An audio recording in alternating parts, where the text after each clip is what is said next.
万万没想到，来华8年不败的外国拳王，竟在比赛途中嚣张嘲讽中国选手，眼里没有丝毫对中国人的尊重。此人便是来自罗马尼亚，号称防暴盾的马克西姆。从2016年至今，他可谓是中国拳坛无法逾越的一座大山，更是令无数中国选手吃尽了苦头。凭借着强悍的实力，来华8年不败，就连我们中国的抗日奇侠都惨遭毒手。不过这一次，他注定是惹到了他不该惹的人。中国选手的实力实在是太弱小了，但我听说最近中国有一个叫邱建良的挺自信。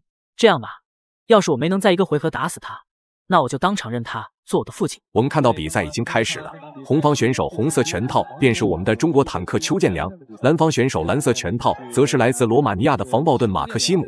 虽说此人实力强悍，但邱建良同样不弱，并且面对着嚣张来华的老外，邱建良从来都是秉承着能打死就不留活口的做法。那么这样一场强强对决究竟会碰撞出怎样激烈的火花？观众朋友们，让我们拭目以待。他的利用自己的脚步移动呢，为自己创造更多的战机。对，邱建良也是一个智商高、情商也高的运动员。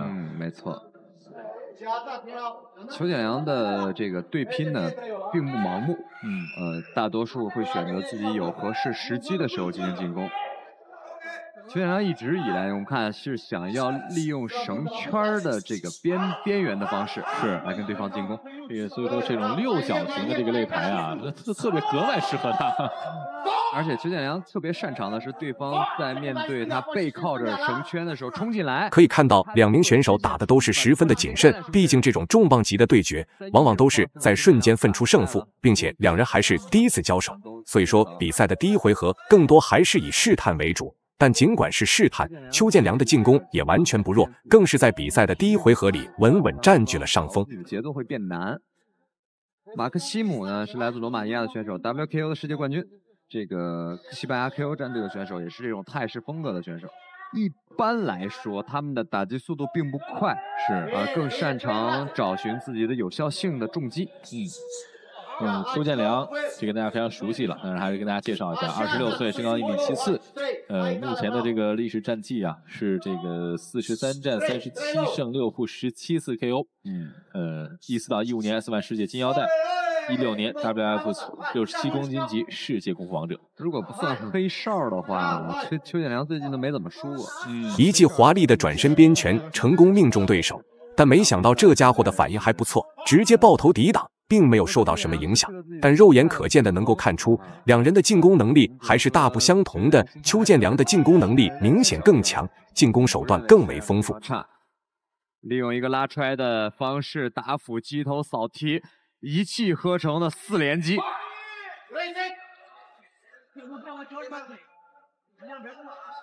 邱建良是一个比较擅长抓机会的选手，我们一直在把他跟他的队友，像目前成名的邓泽奇、铁英华，包括魏睿在进行对比，每个选手都有自己的特色。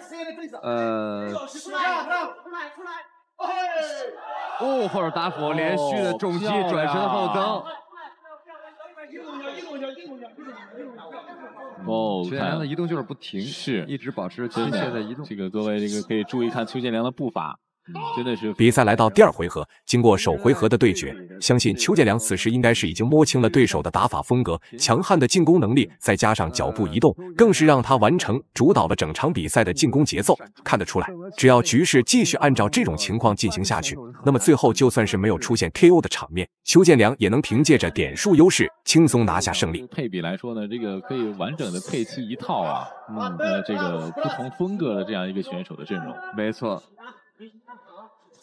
跳膝漂亮，这个其实有这个搏击训练经验的观众可能会更能体会，就是如果你一直在做着思维去打拳的话，是非常非常累的。对，这个本来在这个进攻拳法进攻的时候呢，就会很消耗体力。是，如果你再去思维，消耗体力更大。对方在腾空给了一个摆拳。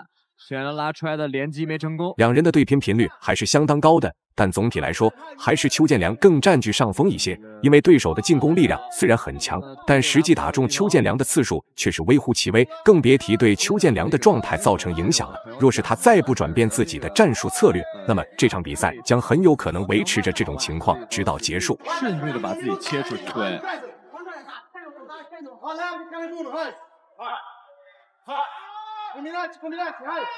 感觉罗马尼亚这位选手有点别扭，因为他自己现在追不上邱建良的步子。对，所以刚才这个张天刚老师还这个专门提示啊，你要进攻啊，是。但是这个马克西姆这个我也能理解，就不知道从哪儿打呀？你说这个，两个人完全不在一个节奏上。是张天刚老师也警告了邱建良，要主动进攻。哦，后手拳。哦，还在走。扫踢后手。马克西姆说：“我没问题，是我来自西班牙 KO 俱乐部，我来自罗马尼亚。”这个是马克西姆在崛起的首秀啊，领先历史战绩26战21胜5负14次 KO， 也是非常不错的一个战绩，非常的高。是，一多半60%-70%。对。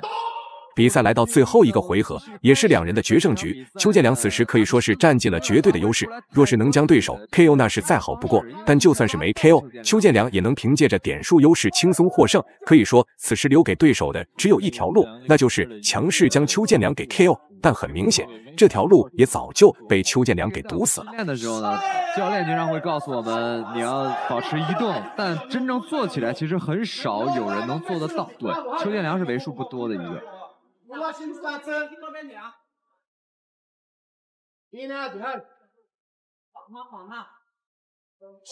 转身的后踹，在对方做屈臂防守的时候，我们鼓励大量的这个拳法也是这样的理论，用下肢方式进攻对方，这样的话会对对方伤害更大一些。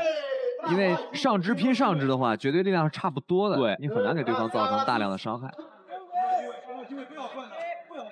看得出来，此时的马克西姆已经是急得不行了，拼尽全力想要压制邱建良，但却根本抓不住邱建良的身影，可谓是天下武功唯快不破，并且在邱建良移动躲避的同时，也并没有放弃进攻，这也就导致就算是裁判想要帮一把，但却又无可奈何。不行啊，这样，但邱建良始终没有放弃进攻。对啊，他并不是一味的在躲，是。这个有点像这个小学生去告老师的感觉。老师，你看他老跑，但的确是相对有效的进攻数，其实邱建良更高一些。马克西姆的进攻数非常的低，因为这个场面擂台，我们的边角是边长7米，是，那这整个的6角擂台会比一般的4角擂台要大。对，这个马克西姆可能这个打起来，裁判终于是看不下去了，对邱建良进行了一次警告。这个警告，说实话，应该是出于对对手的同情，毕竟这家伙实在是被打得太惨了，不仅碰不到邱建良不说，还要不停的挨揍，并且此时就算是给邱建良一次警告，也对比赛局势没有丝毫的影响。边退边打的方式呢，也是非常的好的。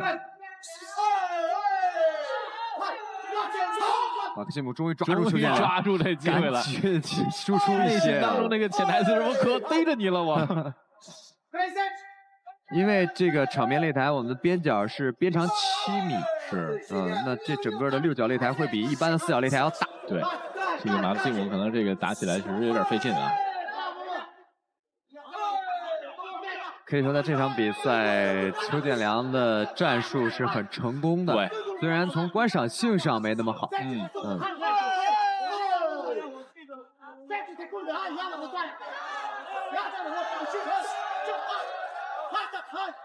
马克西姆表示非常的头疼啊，抓不到。比赛结束，让我们恭喜邱建良拿下最终胜利。